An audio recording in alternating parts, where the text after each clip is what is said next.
Hello everyone, I'm Chef Bill Gunther. I'm born and raised in New York City. I'm a private chef and I own Palate Pleases Catering, located out of Danbury, Connecticut. For as long as I can remember, I love creating food. I remember I was 5 years old and I used to wait on Fridays because my babysitter would be making fresh raviolis.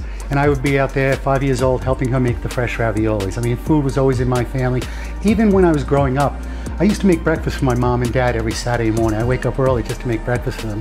And they never complained, which I guess if they did complain, they didn't like it, they would tell me not to do it.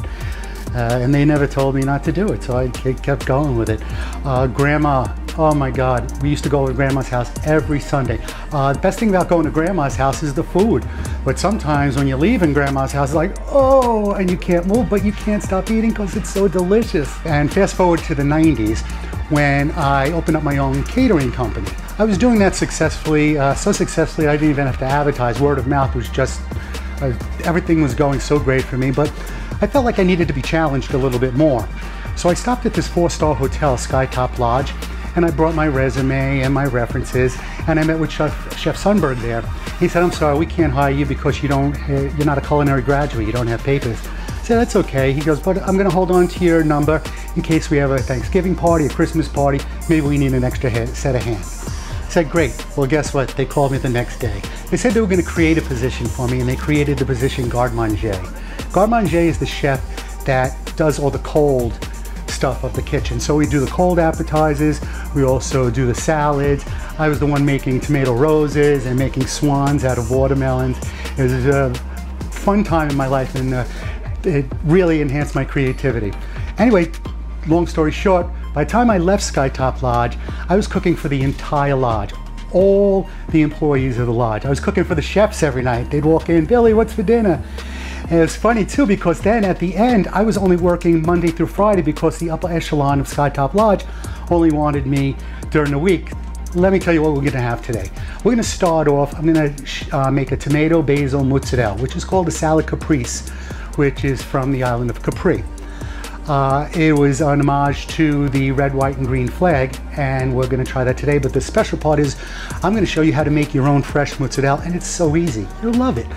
After that, of course, we gotta make Grandma's sauce and Grandma's meatballs because they're the best and they've stood the test of time. Also, what I'm gonna show you today is how to make a homemade manigotti. What we do is we make the crepe, we're gonna fill it with the ricotta, mozzarella cheese mixture, and we put them in.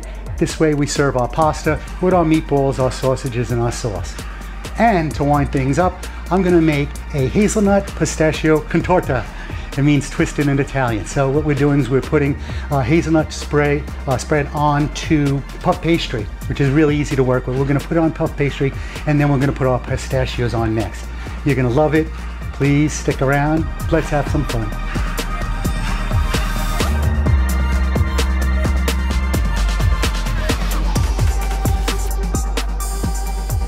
Today we're going to start off with our appetizer, which is called a salad caprese. It originates from the island of Capri, which is outside Naples, more close to Sorrento. It was made as an homage to the Italian flag, which is red, white, and green. So we have our red tomatoes, we have our white mozzarella, and we're going to have our basil. Now the thing is, what's going to make things special today is I'm going to teach you how to make homemade mozzarella at home, and you're going to see how easy this really is. Okay, so let's start now. What I'm going to do is I want to get the mozzarella when it's ready. It's going to be, once we go through the final stage of it, it's going to be ready to go. So what I want to do is get my plate ready.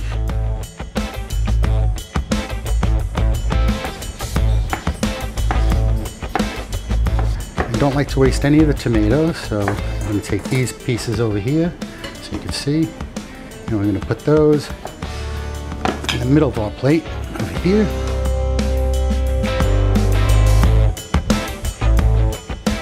So now this is ready to go. Now the reason I do this first is with tomatoes, what you want to do is you want to salt them and let them sit out for about a good 10 minutes. The reason you want to do that is because once you salt them, it absorbs all the excess moisture, gives you more flavor.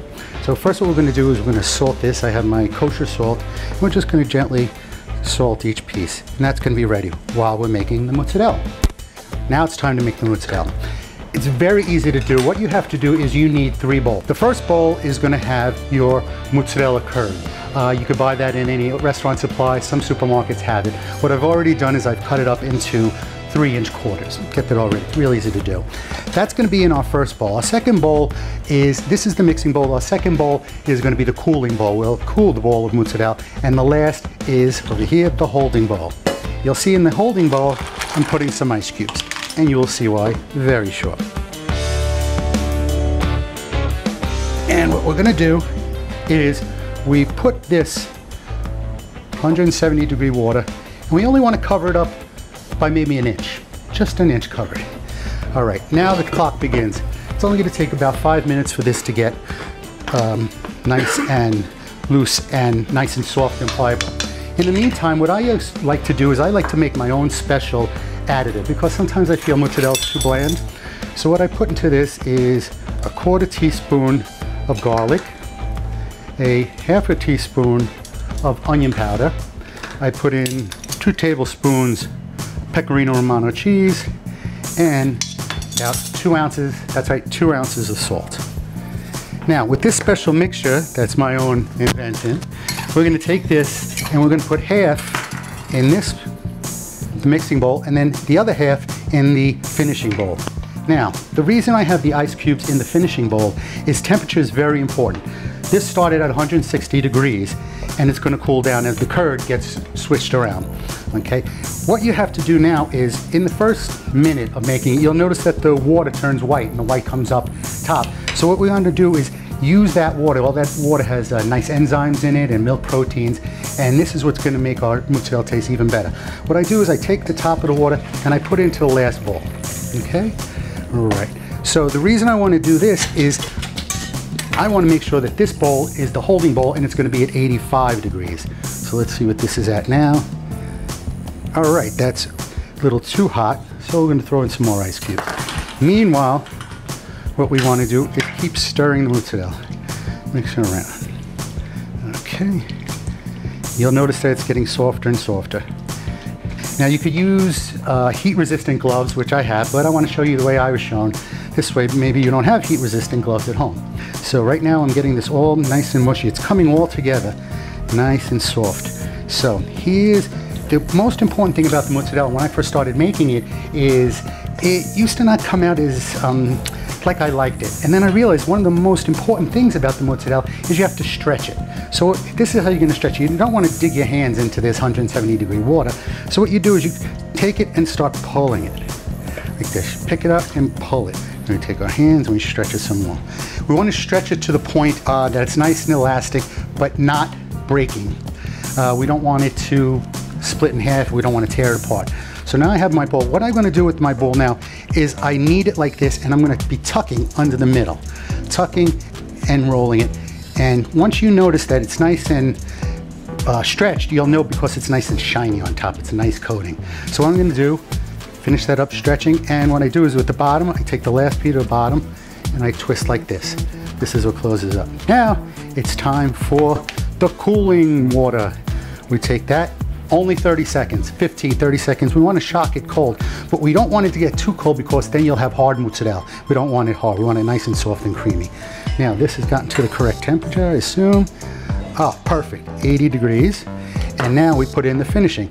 Now it's going to finish at a warm temperature, and it's going to absorb all those flavors that I put in, a little bit of garlic, onion, grated cheese, and of course salt. Okay, we don't need this anymore.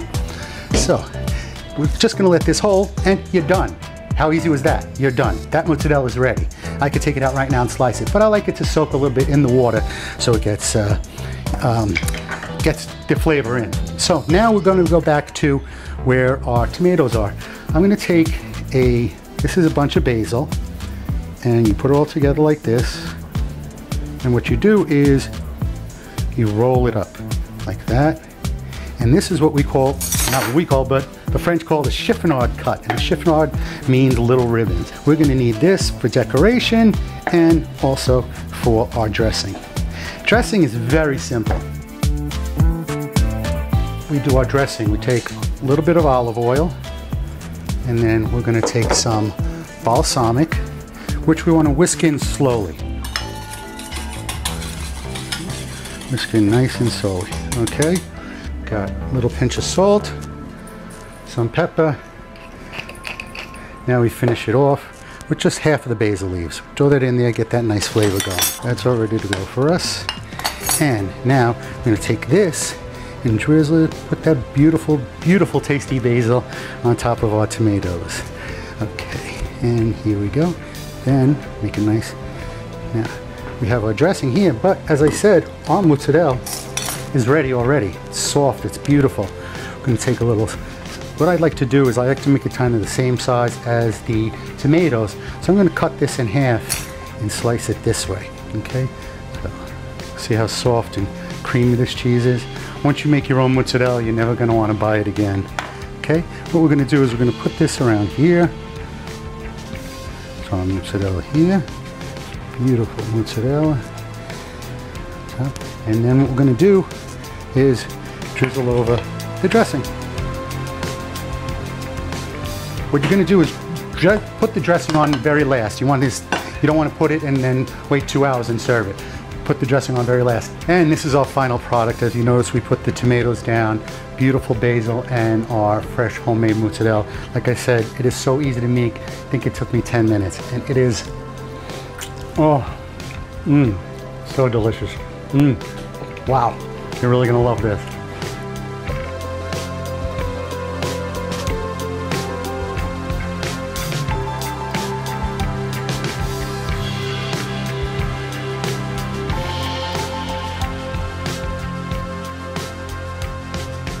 Our next course is going to be tomato sauce and meatballs. When I was very young, I had my grandmother, quintessential Italian Sicilian lady, short, always wearing a house coat. You went to grandma's house, the food was incredible. The thing about grandma's house, you go and the food was incredible, but you left like, oh, because you couldn't stop eating, it was so delicious. Luckily, I have her recipe and we're gonna start that out right now. Tomato sauce is really easy. First, what we're gonna do is we're gonna slice our onions to a very fine slice. Let's get that over there.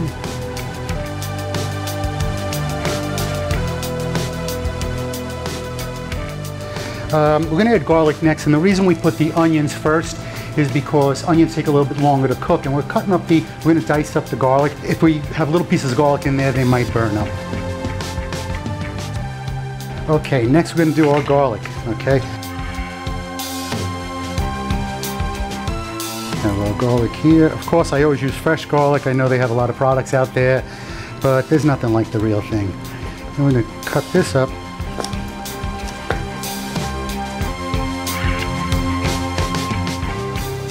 We want to make sure that gets nice and hot. Right now we have our onions browning in there. That's going to take like 5 to 10 minutes to get them all put in brown. In the meantime, I'm going to start off on grandma's meatballs. Okay, to do grandma's meatballs, what I want to do first is make what I call is a slurry. Slurry is the special mixture that I make before putting and mixing it in with the meat. So what I do is I take first 2 eggs, all right. Take half a cup of milk. I'm going to put in some onion powder, and we're going to put in a little bit of oregano and basil. So we're making a slurry. As we mix that up, and the reason I call this the slurry is because I'm going to mix this in with the ground beef. Now, a lot of people with their meatballs, they use breadcrumbs. I don't like to use breadcrumbs. It comes out, the meatballs come out a little tougher.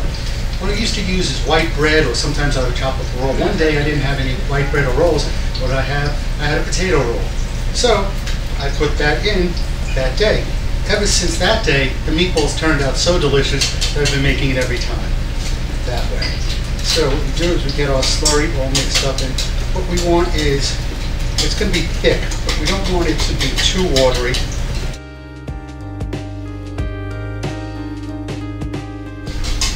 That's right. We're going to let that sit for a couple seconds. Now, I have the ground beef here, just regular ground beef. What does I do? I put my fingers in the holes here. I don't know if you can notice that. The reason I do that, so this way everything mixes up nicely. So what I'm going to do first is, I like to introduce the meat to the pecorino romano cheese. Okay? Put it in there again, roll around. Now the thing is, you don't want to work too hard with the chopped meat. You don't want to, you know, work it too hard and overwork it. You just want to fold the thing nicely into it. Now we have the cheese in here. Now I'm going to put in the slurry. But the thing is, what I like to do is only put in about half the slurry, because you don't want them coming out too wet. So if I need more, I get more. So we start to mix this all around.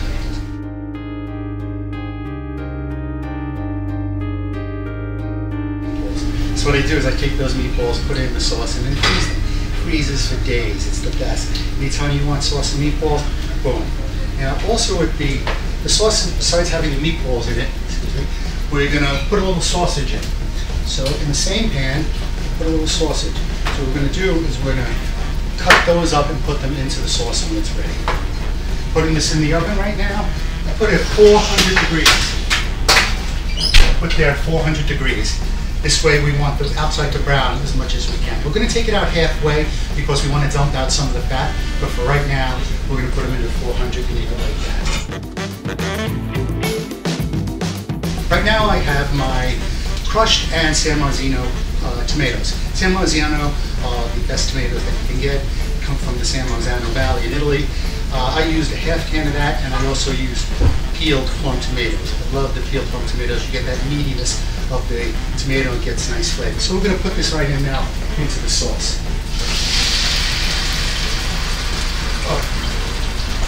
Put that right in there and mix it around.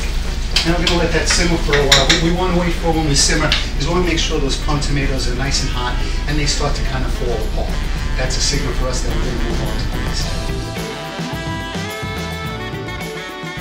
We've got the sauce simmering for a while, and what I want to do is make sure all the plum tomatoes break up nicely, because I'm going to show you what we're going to do. First we have our sauce here, and I also want to bring out our meatballs that are also done at this time, which is great. So our meatballs, we're going to put those right here. So like I said before, it's okay how you cut the onions. When I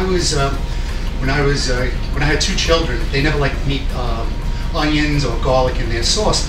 So I came up with a solution. Instead of eating the whole garlic, or whole onions, or whole tomatoes,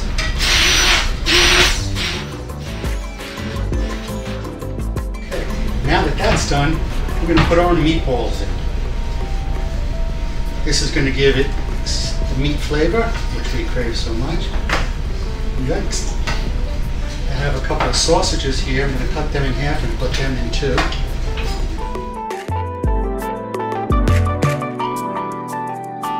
Now, what we want to do is add our spices now. It's best to add your spices at the very end, because this way you can have more control over them. So what I'm going to use is 2 tablespoons of oregano, 2 tablespoons of basil. I'm going to use a little crushed red pepper. Okay, maybe a teaspoon of that. Some EVOO just in the top. All right. A little Chianti, just a tiny bit. Nice. And last but not least, 2 whole pieces of garlic. I know we put garlic in earlier, but that was to saute the onions. Now we're going to put the whole garlic in, because the whole garlic gives us so much more flavor than chopped garlic. So now we're going to put this on and simmer just another 15 to 20 minutes until it's ready. We've already made our meatballs and our sauce, but now we need a pasta. So what we're going to make is homemade manigotti. Very easy to make. What I did first is I have my mixture here, which is ricotta, mascarpone cheese, mozzarella, salt, pepper, and an egg. What I do is I mix this up. This is going to be our filling for our manigotti. Now, I have over here my batter. My batter consists of flour, 1 egg, water, and butter, salt, and pepper.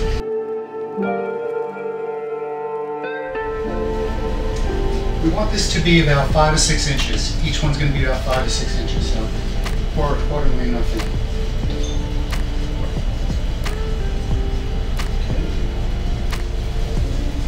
Okay, this one's coming out much better, a lot more rounded.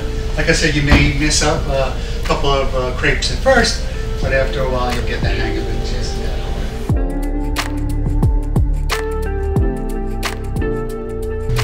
we made our crepes. They're all ready to go.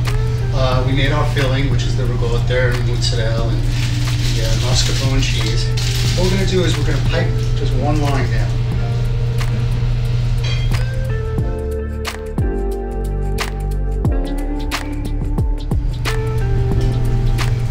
Don't worry about if they fall apart. That happens all the time when they cook with the sauce on top. It will stay in place. That's 3.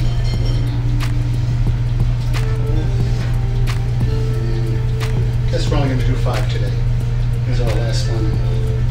We'll do something with that later. Now that I have my manicotti all ready, all folded, things on top, I'm going to take a little bit of sauce, grandma sauce, and we're going to put it over the top. And that's what it'll look like before you put it into the oven. It's finally time to serve our main course.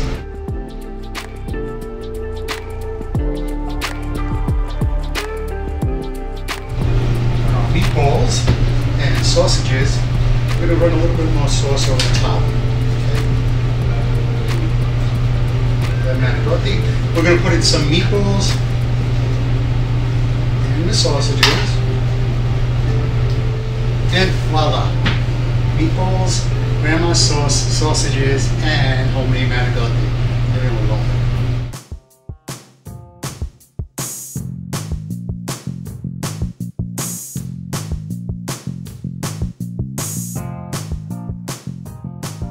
And today for our final course, our dessert, we're going to be making a hazelnut pistachio crostata.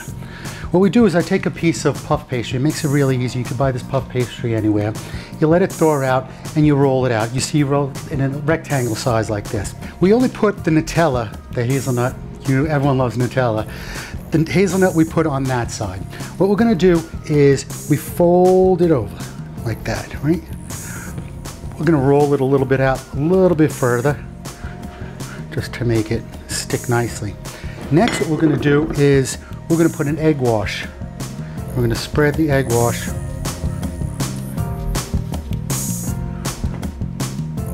all over. We have a little excess, going to drain that off over here. Now what we do, we have our pistachios and coarse sugar. And what we're going to do is crush that up. This is the fun part. Now we take them and we put our pistachios and coarse sugar over everything. Meanwhile, we have our oven heating up to 355 degrees. And everything ready.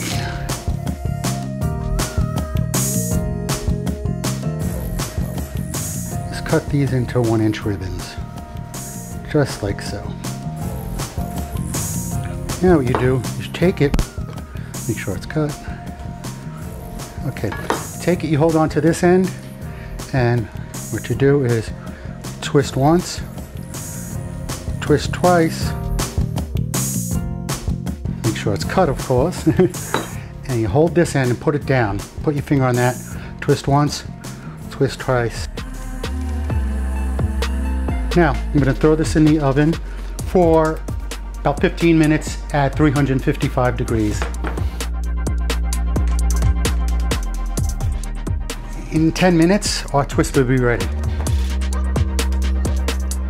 Okay, once our cantatas are ready, we take them out of the oven.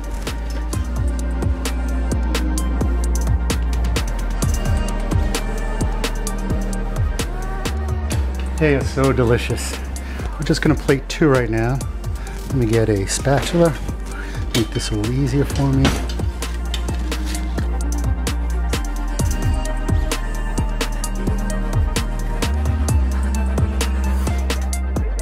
There are our cantatas. We're going to drizzle maybe with a little Hershey syrup. Just drizzle across left and right. We also have some fresh strawberries here to make it look dynamite.